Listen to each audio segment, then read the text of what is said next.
fresh rhyme in the brain is what I contain. Let it out with a shout and it's bound to stain a part in your heart right before I start. Try your best with the rest to figure what I've got. What I invent, I intend to intimidate you. It will be a slam dunk on your set virtue. I make a head curl, head swirl, put you in shock. Let's go to the cypher, B. Let's go.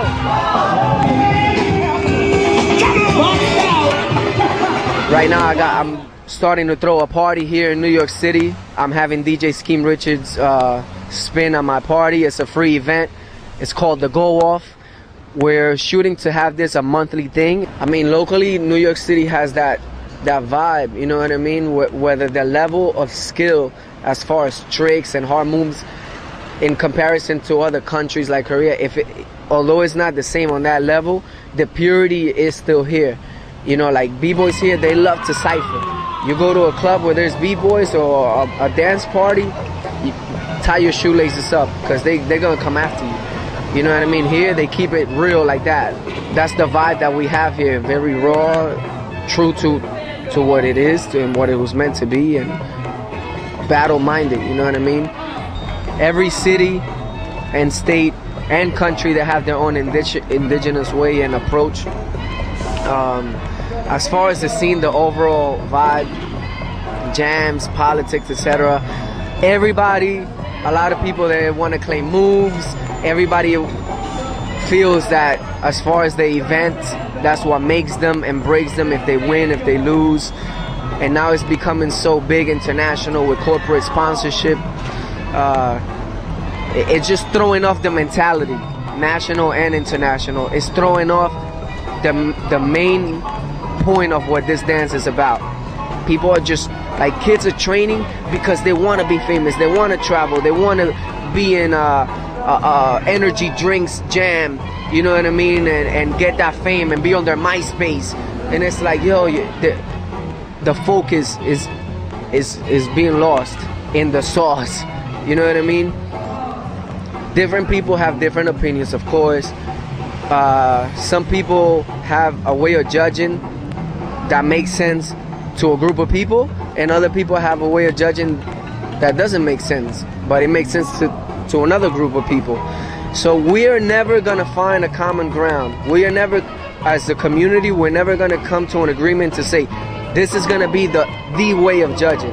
My personal opinion, I judge events, so I judge based on what I feel to be true.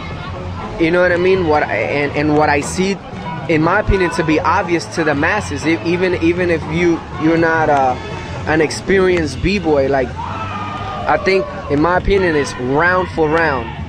A b-boy goes out, another b-boy goes out and tries to take out what happened. So I always tell people, yo, try to beat what's in front of you. You know what I'm saying? And by that, I mean, yo, if you do a round and you do everything, then you won. Even if the judges think that you lost, like I said before, you won. Cover all the bases. If you're not the best at footwork, if you're not the best at power, do a little bit of all. Just cover all the bases.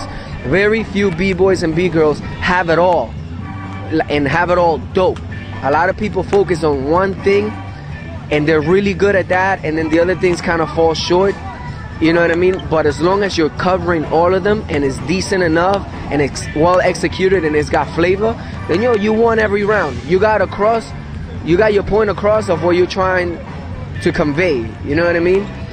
In the 70s, back then, the struggle that those people went through made them create this thing that we enjoy today, and the subculture called hip-hop. The music had a message, and the music had an impact. If you see some of the pictures in the Bronx from the early 70s, it looked like Iraq or some third world country, like it just been bombed. You know what I mean? That affects the mind of a teenager growing up, wanting to achieve and accomplish something. You know what I mean? Like the politics, the government, the economy at that time, it makes you want to create something out of nothing, truly. And that's exactly what happened. Like a record, for example, like Say It Loud, I'm Black, I'm Proud by James Brown.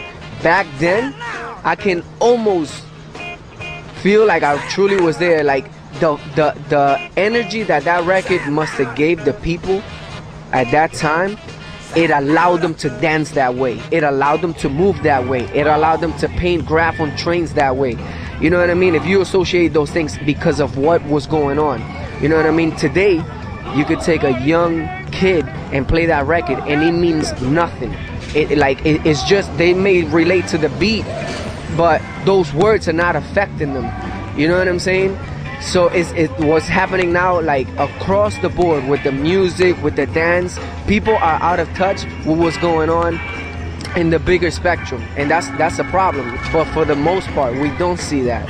We don't see our generation coming across as angry with what's going on, relating to the music in that sense with what's going on, and that vibe coming across. They have other purposes as to why they're dancing, and that's why, yeah, b-boying has gone to a whole nother level physically and as far as movement, but the rhythm, the vibe, it's not the same. It has gone less. The vibe from then, when we see Kenny, Legs, Frosty, and those guys in those films back in the day, the way they dance, that flavor, that attitude, yo, you can't even mimic that today. But yet, I think our struggle is relevant to this generation. It's not the same.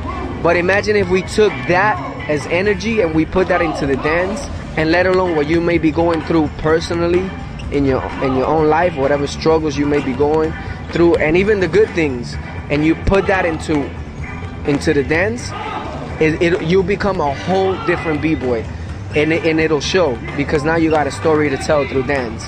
You know what I mean? The new generation, they're not taking advantage of that. They're not taking advantage of allowing themselves to say, yo, hip-hop is an extension of my culture, of who I am. Let me learn all these other things.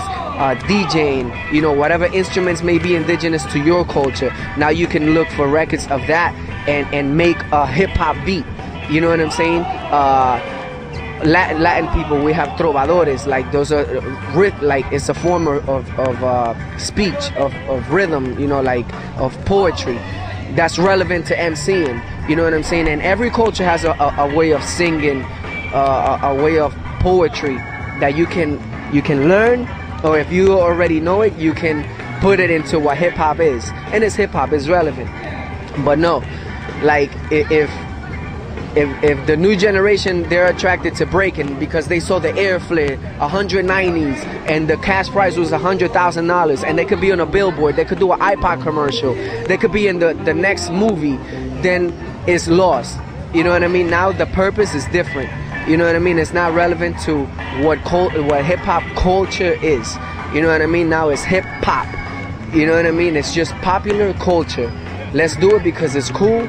And if I fall in love with it, it might be by chance down the line. But I'm not in love with it initially. You know what I mean? And people, like, you just gotta fall in love with it, man. Find out what it is. Like, the information is out there. It's accessible with the internet, with most of the pioneers still around. I mean, Mighty 4 it was ill. You know what I mean? The vibe was crazy. I was part, you know, we did Alpha Fame some years back, and the experience was great. I always say that's the jam that really put our face out there. We had a little bit of momentum and a little bit of recognition, but that national tour, it just took us to a whole nother level and allowed us to experience, you know, other cities and meet different people. So now, what is it, 10 years later? It's crazy, you know, to still be around. You know, like 10 years come around only one time, and few people reach that. You know what I'm saying? So to be around for that long and giving back for that long, that shit is a beautiful thing. You know what I mean? So I wish you much success and continue to do that, because it inspired people like myself and my crew, Skill Methods, and I'm sure you've inspired even more people along the road in 10 years. You know what I mean? And inspire them to strive to get better, to be there. So imagine 10 years after. That's crazy. It just, you know what? It certifies that the fact that I said it's not going anywhere. You know what I mean? A lot of people we're truly making sure that it stays here for the right reasons. Final words, man. Just peace to everybody. Stay healthy. Maintain the right mind. You know what I'm saying? Take care of your body. Whatever spiritual background you may be, stay in tune with that, because it does help across the board. Big shout out to my crew, Skill Methods, IBM, KD, big shout out to Coke, Siphon, Barmac, and the rest of the squad in the office in LA. You know, much respect to y'all and the whole b-boy and b-girl culture worldwide and hip-hop in general. You know what I'm saying? Much love. If you ever see me at a jam, don't hesitate to come up and talk to me or battle me. It's all good. Let's make it happen.